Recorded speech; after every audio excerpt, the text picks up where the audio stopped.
2025년 하반기 주목해야 할 관심 섹터와 관련주를 제공해 드립니다. 네, 반갑습니다. 허브경제TV입니다. 이번 시간에 같이 볼 종목은요, 바로 삼천당 제약 보도록 하겠습니다. 삼천당 제약이 지금 거의 뭐 일주일째 쭉쭉쭉 밀려 내려오고 있습니다만, 게다가 또 20만 원이라는 라운드 피겨 구간도 지켜주지 못하고 밀려 내려왔습니다. 그럼 이제 많은 사람들이 이제 생각을 하겠죠. 야, 이거 결국 여기가 고점이었네. 라는 생각을 하실 수 있는데, 어차피 급하게 올려놨기 때문에 어느 정도 조정도 필요한 게 사실이고, 어디서 저점을 잡아주는지가 지금 중요할 것 같아요. 그래서 단기적으로는 이 20만 원이라는 라운드 피겨구간을 지켜주냐, 이게 가장 중요하다라고 보시면 될 것 같고, 뭐 최근에 뭐 시장의 영향이 좀 더 컸겠죠. 그리고 뭐 바이오 종목들도 오늘 일부 반등을 하긴 했습니다만, 그렇게 강력한 반등세를 아직은 보여주지 못하고 있어요. 아무래도 이 뭐 종목 뭐 혹은 뭐 섹터에 뭐 그런 뭐 영향이다라기보다는 아무래도 시장에 좀 전반적으로 영향을 주고 있는 부분이 빠르게 해소가 된다라고 하면은 회복 여부에 대해서는 크게 걱정할 필요는 없다, 이런 말씀을 좀 드리고 싶습니다. 주말에 트럼프가 이 또 비만 치료 관련해가지고 한마디를 했습니다. 체중 감량 약물이죠. GLP-1 계열 치료제가 메디케어와 메디케이트에서 보험 보장을 받을 수 있도록 하는 시범 프로젝트를 추진하겠다라는 소식이 나왔는데, 이게 작은 일이 아닙니다. 지금까지 미국의 공공보험은요, 비만 단독 질환에 대해서는 약물 보장을 허용하지 않았었어요. 근데 이제 노보노디스크, 위고비, 오젠픽, 일라이릴리의 뭐 젯바운드, 마운자로 같은 GLP-1 약물들을 정부가 돈을 내고 처방할 수 있게 되었다라는 겁니다. 그럼 왜 갑자기 트럼프가 밀고 있냐가 중요하겠죠. 정책적으로 보면요, 이 약물들이 단순한 체중 감량을 넘어가지고 다른 질병까지도 뭐예요? 긍정적 영향을 주고 있는 거죠. 뭐 심장 질환이라든지 뭐 당뇨, 수면 무호흡증 같은 이 만성 질환 위험까지 줄여주기 때문인데, 지금 비용을 쓰더라도 미래의 의료비를 줄일 수 있다라는 경제적 명분이 생기기 때문이에요. 게다가 사실 미국 성인의 약 42%가 비만이고요. 특히 트럼프의 핵심 지지층인 저소득 백인, 고령자층에서 비만율이 꽤 높습니다. 그러다 보니까 이번 정책은 실질적 혜택을 주면서 표심까지 좀 챙길 수 있는 전형적인 정치적이고 경제적인 전략이다 라고 할 수 있겠죠. 그럼 여기서 우리 삼천당 제약이 득을 볼 수 있냐 없냐가 굉장히 중요하겠죠. 이미 자체 플랫폼 기술은 에스패스를 기반으로 해가지고 경구용 GLP-1 복제약을 개발 중이에요. 이미 당뇨 적응증으로는 생물학적 동등성 시험까지 마친 상태고요. 향후 비만 적응증으로도 확장할 준비를 하고 있습니다.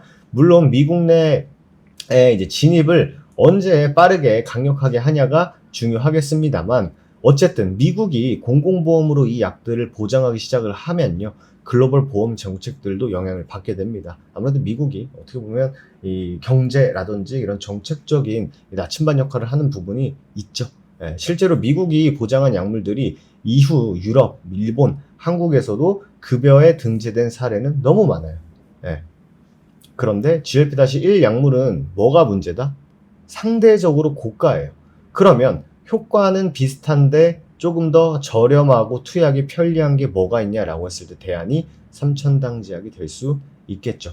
삼천당 제약은 일단 미국보다 특허 만료가 빠른 중동, 동남아, 남미 시장을 선점할 준비를 하고 있고, 미국발 수요 확대 흐름을 어떻게 언제 먼저 활용할 수 있냐, 여기에 이제 기로에서 있는 상황이죠. 말씀드린 대로 비슷한데 더 효과가 싼 건 없냐라는 게 결국 포인트인데, 첫 번째 삼천당 제약의 제품은 복제약입니다. 일반적으로 제네릭은요, 오리지널 약과 달리 수천억 규모의 임상 비용이 들지 않을 뿐더러 개발 기간도 짧고요, 생산 원가가 훨씬 낮습니다. 실제로 오리지널 대비해서 평균 20에서 80%까지 저렴하게 판매되는 게 일반적이고, 보험제도에서도 제네릭이 우선 급여 등재되는 경우도 상당히 많습니다. 두 번째, 말씀드린 대로 편리성, 먹는 약이다라는 거죠. 가격에 유리하게 작용하는 부분이 있습니다. 이 주사라든지 병원 치료가 필요한 주사제들은요, 당연하게 값이 더 비쌀 수밖에 없어요. 근데 반면에 삼천당 제약 제품은 아시다시피 경구제고요. 생산 공정이 상대적으로 간단하고 콜드체인, 그러니까 냉장 유통이 필요가 없죠. 그리고 주사 도구도 필요 없습니다. 그러다 보니까 유통, 보관, 처방 비용이 전반적으로 저렴하죠.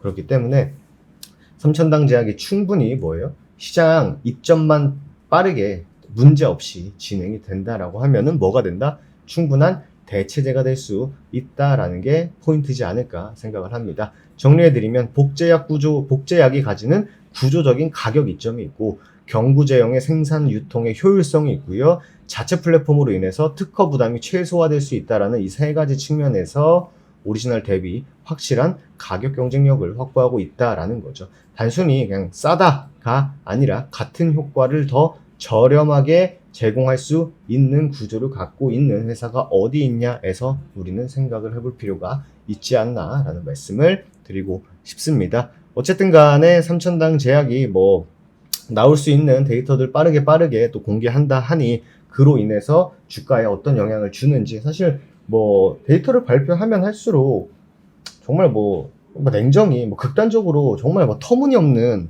진짜 무슨 데이터가 나오지 않는 이상 가격 경쟁이라든지 유통, 보관 측면에서는 장점이 있는 게 명확하기 때문에 이 부분이 충분히 주가에 반영이 되지 않을까라는 말씀을 드리고 싶습니다. 그렇기 때문에 말씀드린 대로 단기적으로 그냥 우리가 가격 구간을 놓고 본다라고 했을 때는 20만 원을 어떻게 빠르게 회복을 해주느냐, 그리고 거기 안착한 후에 다시금 신고가 도전하는 흐름에 어떤 이슈가 나오는지 이게 결국 체크포인트지 않을까라는 말씀을 드리고 싶습니다. 그렇기 때문에 최근에 주가 하락은 어느 정도 시장에 동조화된 부분이 있기 때문에 개별적인 이슈가 나왔을 때 주가 흐름이 보다 더 중요하다라는 말씀을 드리도록 하겠습니다. 어차피 해소될 이슈이기 때문에 잠시 잠깐의 소나기지 않나 이렇게 보셔도 좋을 것 같고요. 어쨌든 이제 실적 시즌이 또 진행이 되고 있고요. 그리고 또 실적 시즌이 마무리가 된다라고 했을 때 우리는 어떤 업종과 어떤 섹터 그리고 어떤 종목이 좀 주목받을 수 있을지 이런 부분들에 대해서는 저희 공식 텔레그램을 통해서 여러분들에게 가감없이 다